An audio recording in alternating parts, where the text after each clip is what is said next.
Sepanjang pekan ini berbagai media internasional memberitakan secara lugas dan jelas tentang perkembangan terkini dari hasrat yang menggebu untuk pengadaan alutsista strategis Indonesia. Utamanya jet tempur. Media Prancis, kantor berita Reuters, ramai-ramai memberitakan soal jalan cerita proses pengadaan 48 jet tempur Rafale made in Prancis. Termasuk juga progres pengadaan 15 jet tempur Typhoon Austria.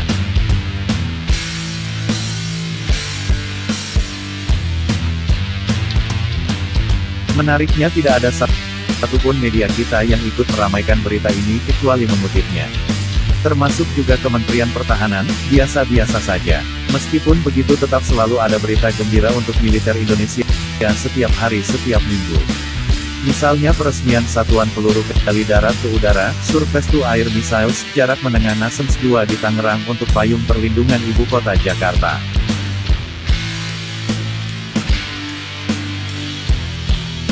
Kemudian progres pembangunan satu kapal perang LPD, landing platform dock, rumah sakit dan 2 KCR, kapal cepat rudal di PT PAL. Juga pembangunan satu kapal perang jenis BCM, bantu cair minyak di galangan kapal swasta nasional dan selesainya pembangunan 2 kapal perang jenis LST, landing ship tank, oleh Koja Bahari. Kabar lainnya yang cukup menggembirakan adalah dimulainya pembangunan 2 kapal perang pemburu dan penghancur ranjau TNI AL di Bremen, Jerman. TNI AD baru saja kedatangan sistem rudal Hanut Bach 2 yaitu rudal Starstreak, buatan Inggris. Dan sudah dialokasikan untuk Batalion Arhanut TNI AD di Medan dan Pekanbaru. Berita lainnya adalah Lanut Saumlaki sudah bisa didarati Hercules. Saat ini di Saumlaki dan Merauke sudah beroperasi pengindra jarak jauh satuan radar Master T. Kedua lokasi ini diprediksi akan menjadi 2 titik pertahanan strategis Indonesia berupa penempatan satuan peluru kendali darat ke udara jarak jauh.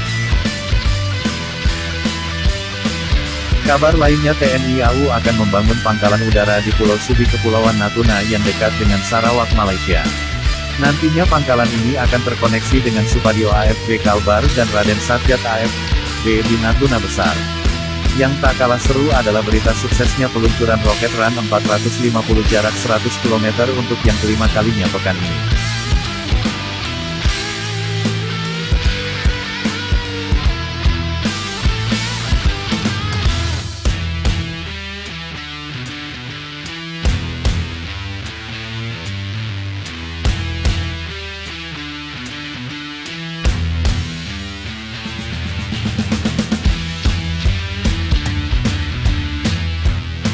Hari-hari ini kita juga menyaksikan adanya kesibukan di PT PAL. Dubes Denmark berkunjung ke sana sepertinya sedang mempersiapkan hal-hal teknis soal pengadaan kapal perang fregat Iver Class.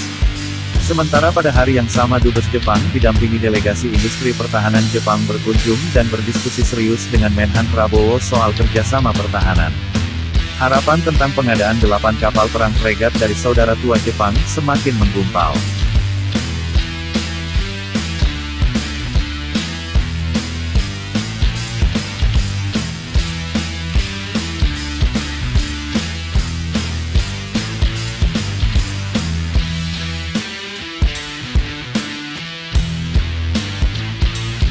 Soal jet tempur, dalam pandangan kita sebenarnya saat ini sedang terjadi kekuatan tarik-menarik di antara negara produsen alutsista canggih terhadap pembelinya.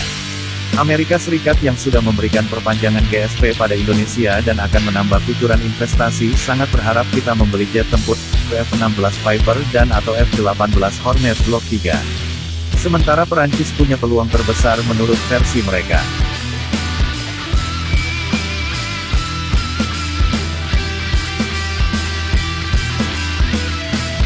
Soalnya di media Perancis diberitakan bahwa Indonesia menginginkan proses pengadaan jet tempur Rafale dipercepat.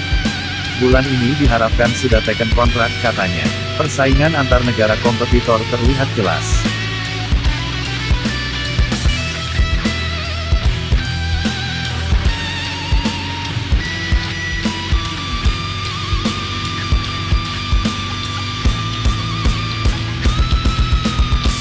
Sementara untuk pengadaan kapal selam tiba-tiba berubah haluan, pindah ke lain hati. Pilihan beralih pada 2 pilihan baru yaitu dari Perancis atau Jerman. Serial lanjutan sinetron Nagapasa Class Batch 2 hampir pasti berantakan alias tidak happy ending. Lantaran produk batch 1 yang telah menghasilkan 3 kapal selam kerjasama transfer teknologi DSME Korsel dan PAL Indonesia tidak sesuai harapan pengguna.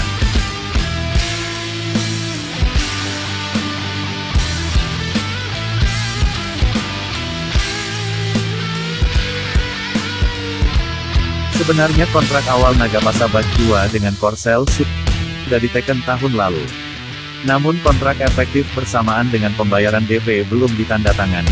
Pembatalan kontrak Batch 2 ini berimplikasi denda dan bisa menjurus pada ketersinggungan diplomatik Korsel mengingat kerjasama alih teknologi ini sudah dipayungi oleh RI1 dan Korsel 1 sejak era Presiden SBY sampai Presiden Jokowi.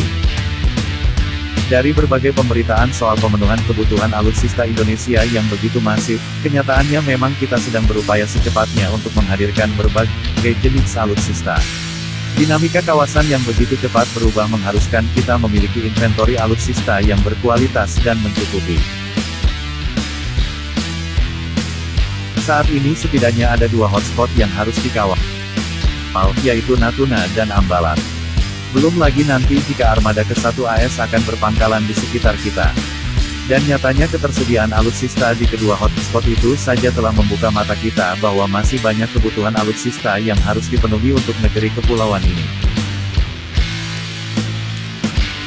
Di bulan Desember ini diprediksi ada penandatanganan kontrak pengadaan alutsista gahar dan strategis bernilai belasan triliun rupiah.